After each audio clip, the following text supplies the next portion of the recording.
A ver, muchos de mis colegas que entraron a estudiar periodismo me contaron que querían estudiar leyes. Otros querían estudiar pedagogía. Yo creo que me hubiera gustado ser profesor. De todas maneras me hubiera gustado ser profesor. Porque como mi trabajo en CONACE, cuando era encargado de comunicaciones, me tocaba muchas veces dar charlas. ¿Por qué las drogas son malas? ¿Qué es lo que le pasa a los niños en las cabecitas? ¿Cómo tienen que enfrentar el tema de las drogas? Hablar con los papás, etc.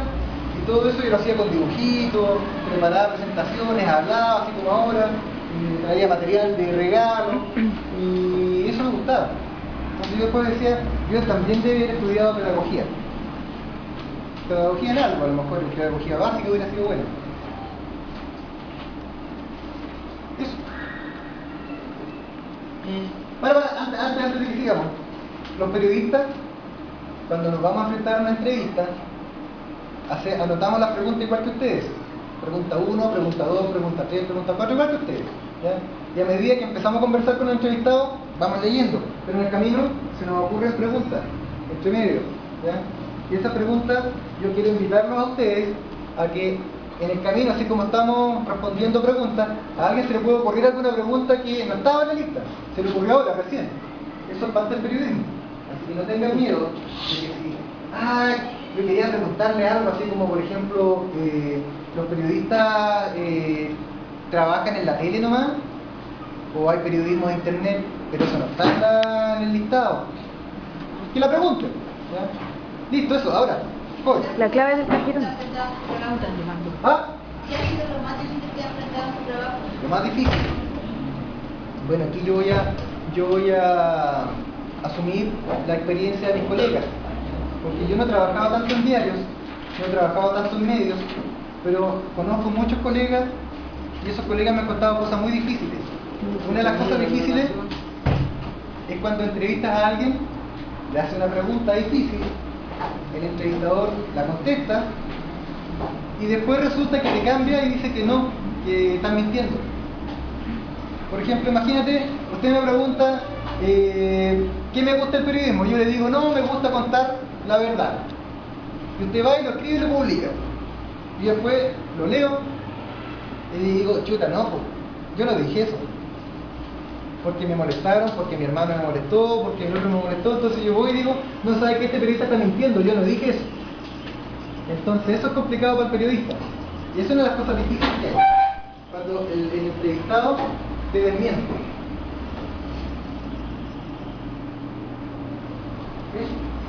¿Queda alguna otra pregunta, chicos? Claudio.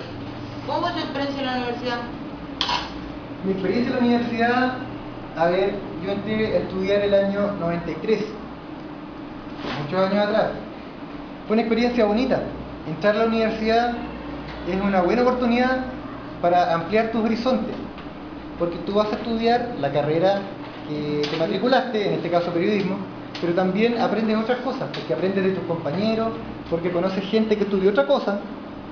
Por ejemplo, en cuarto o quinto año de universidad, yo me metí a trabajar en un periódico, así como ustedes están trabajando en un periódico acá, yo me metí a trabajar en un periódico de la universidad. Y en ese periódico trabajaban distintos tipos de personas. Trabajaban ingenieros, trabajaban diseñadores, trabajaban profesores, y yo no había tenido nunca oportunidad de compartir con ellos. Y aprendí muchas cosas, gracias a lo que ellos sabían. Entonces en la universidad uno aprende de los profesores, pero también aprende de los compañeros. Y eso es lo bonito de la universidad. Y eso es lo que me gustó. ¿Cuál es la mejor experiencia que has tenido como periodista? La mejor experiencia, yo diría que es cuando sabes que ayudaste a alguien, que contribuiste en algo. Cuando, por ejemplo, la gente no sabe dónde pedir ayuda. Imagínense el caso terremoto. La gente no sabía a dónde pedir ayuda, no sabía qué había pasado. Y gracias a que la radio Bio Bio se mantuvo prendida, le estuvo contando a toda la gente qué es lo que había pasado. Y eso es lo bonito del periodismo, ayudar a la gente en el fondo, ayudar a que la gente sepa cosas, ayudar a que la gente conozca, sepa dónde acudir, sepa dónde pedir ayuda, sepa qué hacer ante ciertos acontecimientos. Eso me gusta el periodismo. ¿Por qué se dedicó a ser periodista? Porque, bueno, hay varias razones. En definitiva, yo creo que me gustaba el hecho de preguntar cosas y lo mejor de todo, alegar. Siempre me ha gustado alegar, siempre me ha gustado alegar.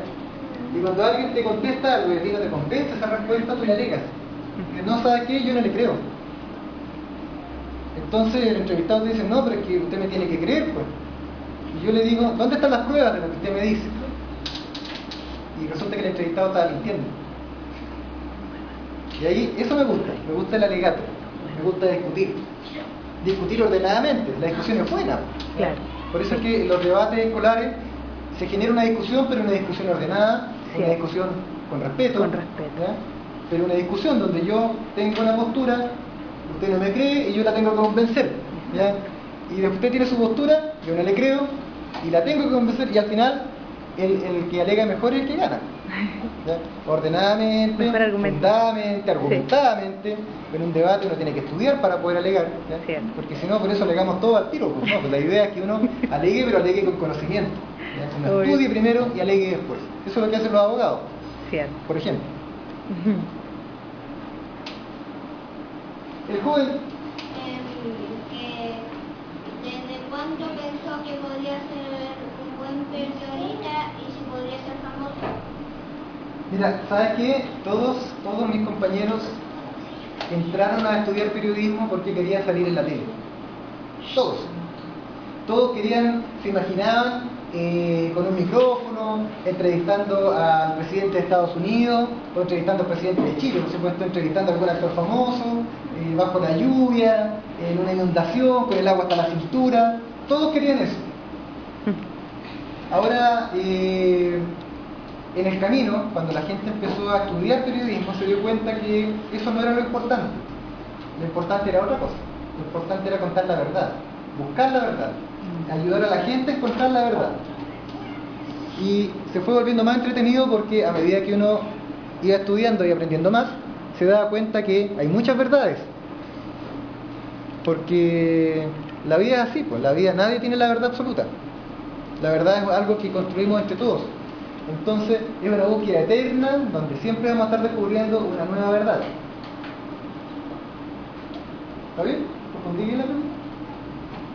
Y si no respondí bien me tiene que negar, pues. Esa es la idea, pues. Porque a lo mejor yo lo puedo... No fue claro. A lo mejor no fui claro, me extendí mucho, me fui en volá, como se dice, y al final no contesté lo que me preguntó. El periodista también nunca se tiene que olvidar de la pregunta que hizo. Porque si el entrevistado no se la contesta, uno tiene que alegar. Señorita, usted me había levantado la mano también. ¿Te gusta viajar a tantos lugares y entrevistar a las demás personas? A mí en lo personal no me gusta viajar mucho. Y ahí está el error, porque los periodistas tienen que ser buenos para viajar. No tanto por la entrevista, porque si mañana me dicen, oye, haz de entrevistar a alguien en Angol, yo viajo y voy a Angol.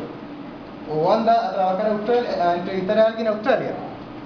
Y si el canal me paga el viaje, yo voy, ¿ya? Y hay un problema. El problema es cuando el periodista tiene que irse a vivir a otro lado, ¿ya? Y eso lo he visto muchos de mis colegas, que de repente sale pega en Punta Arenas y se van con cama y petaca para Punta Arenas y se quedan allá 2 años, 3 años, y después salió otra pega en Arica y agarran sus cosas y se van a Arica, ¿ya? De la otra. Sí, pues a veces algunos tienen esa característica. Si ustedes, por ejemplo, han leído, no creo que lo hayan leído porque somos chicos todavía, pero hay un libro que se llama La ciudad de las bestias, de Isabel Allende. No sé si lo leyeron, parece que era La ciudad de las bestias, donde eran 2 niños, chiquititos como ustedes, más o menos de esta edad, que tenían que ir a ver a su abuela periodista que vivía en Nueva York. Y partieron a ver a la abuela periodista, por lo que les costó llegar a Nueva York porque la abuela no lo fue a esperar al terminal. No, la abuela le dejó una nota, tomen este taxi porque yo estoy ocupado. Y los chicos tuvieron que aprender a llegar a la casa de la abuela, solitos.